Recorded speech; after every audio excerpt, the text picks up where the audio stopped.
everyone, this is Dr. Mommy coming back to you again with another video.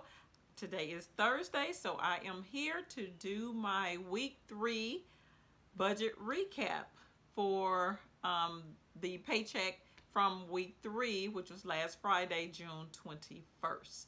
So what I am going to do, I am going to turn the camera around so that we can look over my budget that I put together on last Friday, and we're going to see how I fared with my budget.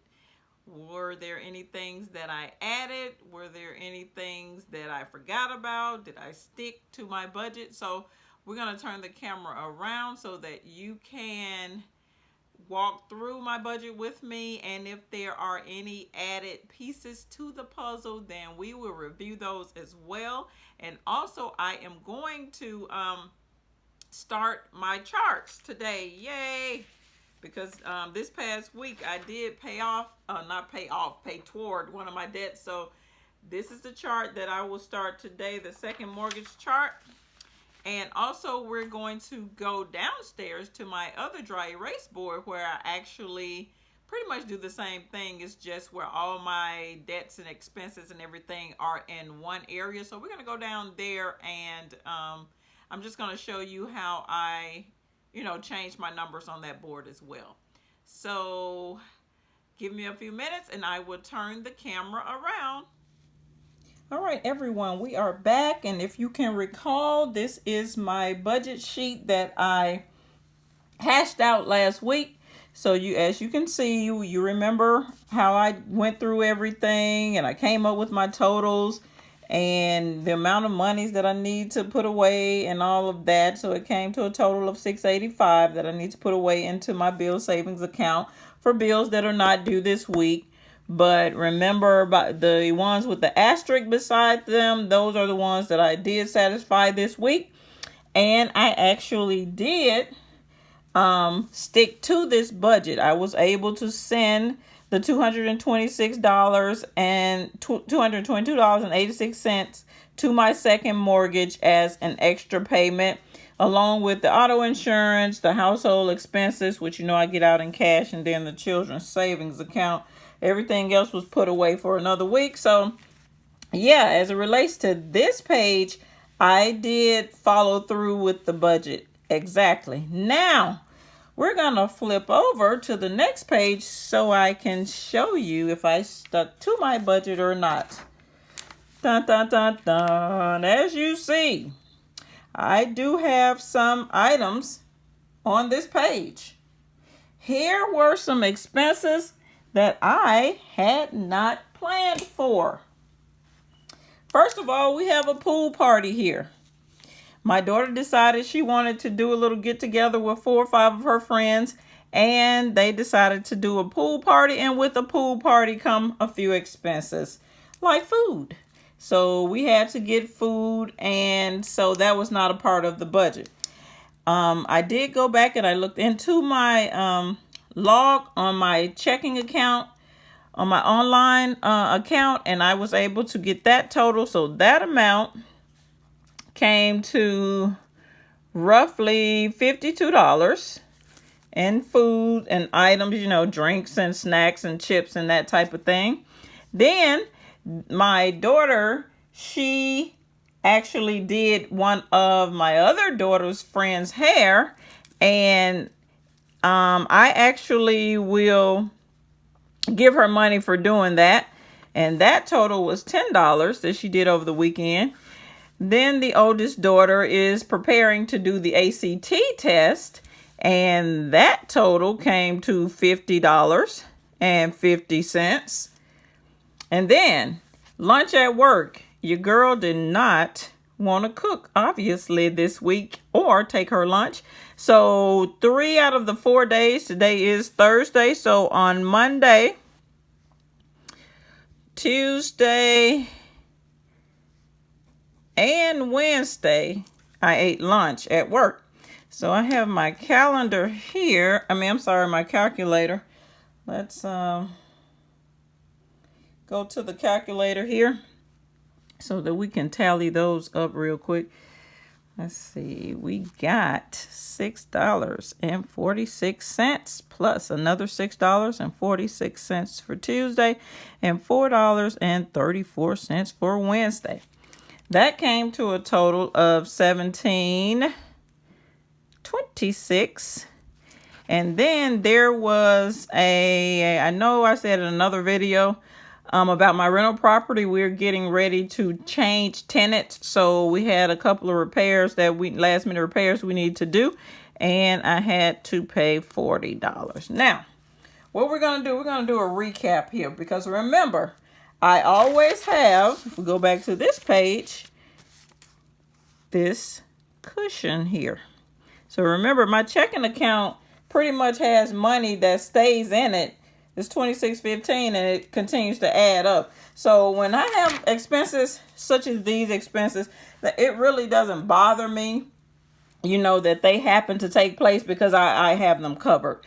So for the pool party, I was able to, I could have did one of two things. Remember, guys, I do have a $60 category of groceries set aside, so I could have just pulled it from there, but I pulled that from the cushion money. Same thing with the hair, total of $10, and also with my daughter ACT fees for $50.50. And as for the lunch at work, what I actually am going to end up doing, because they will not allow us to pay cash. And remember, I have a eat out category where I where I pull the money out of my checking account and put it in my wallet. I have an eat out category and I have a blow money category. So either one of those categories I can get that money from. So what's going to end up happening is I did pull this money out of the checking account, the $17.26, but all I need to do is just go in the wallet, put the money back in there when I go to the bank, for tomorrow, and get out the money, the $194 that I normally do for my household expenses. Or I can just subtract the $17.26 from the total amount that I'm going to get out, which is that $194. So however I want to do that, that's covered. So we're good there. And remember, like I've told you in previous videos, or one of my side hustle videos, that the rental home repair has its own separate account. And so any expenses that I need to do to my rental property, I will pull or subtract from that account. And that's what I ended up doing there. So there you have it. These were some quote unquote unplanned expenses, and I was still able to cover them. I didn't burst the budget. And so I think for that, I did okay. So now we're going to scoot that to the side, and we're going to start with my charts. So basically, this is the second mortgage. And before I made that payment, remember, I made a payment this week of $222.86 to the second mortgage. Before I made that payment, I had a beginning balance of, I just like to round my numbers off, guys. I had a beginning balance of $11,398. So if we go into the calculator here and we subtract the amount that I paid, which was $222.86, that gives us a total of $11,175.14.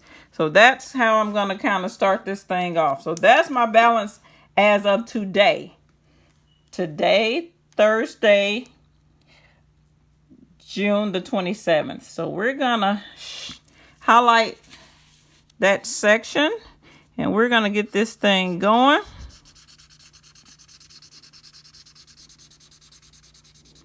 And by the end of the year, I want to have this entire sheet